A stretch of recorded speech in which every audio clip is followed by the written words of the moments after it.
Hey, what's up guys? Welcome back to the channel. So चलिए आज बात करते हैं UFC के बैंटमवेट डिवीजन के बारे में। बहुत ही टैलेंटेड डिवीजन है ये, और इस डिवीजन का जो चैंपियन था हेनरी सहूदो, वो रिसेंटली रिटायर हो गए, इसलिए इस डिवीजन का बेल्ट वेकेंट है। इस डिवीजन के बेल्ट के लिए फाइट हो रहा है जुलाई 12 को जोजे ऑल्डो वर्सेस पियोटर यान के अगेंस्ट। और ये बहुत ही एंटिसिपेटेड फाइट है क्योंकि पियोटर यान आज तक अनडिफीटेड हैं और जोजे ऑल्डो जो फेदरवेट डिवीजन के ग्रेटेस्ट ऑफ ऑल टाइम है, फेदरवेट डिवीजन के ऑल टाइम बेस्ट फाइटर है। वो 135 पाउंड डिवीजन में वेट ड्रॉप करके आए हैं और फाइट कर रहे हैं बेल्ट के लिए। सो अगर इस डिवीजन के कंटेंडर्स के बारे में बात करें तो कोडी गारबदांत ऑब्वियसली एक बहुत बड़े कंटेंडर हैं। अल्जमाइन स्टर्लिंग जिन्होंने अपना last fight rear naked choke से जीता था, वो एक कंटेंडर हैं। इसके अलावा राफेल असुनकाओ, ये सब पेरिनियल कंटेंडर्स रह चुके हैं।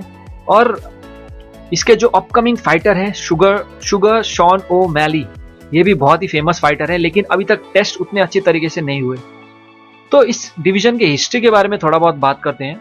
सो इस डिवीजन का सबसे डोमिनेटिंग चैंपियन थे डोमिनिक क्रूज, और डोमिनिक क्रूज को एकदम बहुत ही डिस्ट्रक्टिव फैशन में हराकर बेल्ट जीता था कोडी गारबदांत ने। उस वक्त कोडी गारबदांत बहुत ही अप एंड कमिंग फाइटर थे और एक बहुत अच्छे प्रोस्पेक्ट थे, लेकिन उसके बाद कोडी गारबदांत ने टीजे डिलेशॉ के साथ फाइट किया और बेल्ट हार गए। फिर दूसरी बार फाइट किया, फिर से हार गए, और इसके बाद कोडी गारबदांत का जो हारने का जो सिलसिला था वो जारी हुआ, हारने का स्ट्रिक जारी हुआ, और उसके बाद 2-3 फाइट हारा उन्होंने, लेकिन अभी फिर कमबैक किया है रिसेंटली।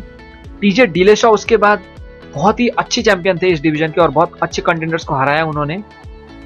फिर टीजे डिलेशॉ 125 पाउंड्स में गिर गए, ड्रॉप किया उन्होंने वेट, और उसमें उन्होंने फाइट किया हेनरी सहूदो के साथ। हेनरी सहूदो ने टीजे डिलेशॉ को अराउंड 30 सेकंड्स में नॉकआउट कर दिया और अपना नाम एकदम प्रचारित किया, बहुत पब्लिसाइज किया अपना नाम, बहुत फेमस हो गए हेनरी सहूदो, क्योंकि डिलेशॉ बहुत डोमिनेटिंग अच्छे चैंपियन थे, और इतने अच्छे चैंपियन को इतनी डोमिनेटिंग फैशन इतनी इजीली हराने के बाद सहूदो भी बहुत फेमस हो गए थे।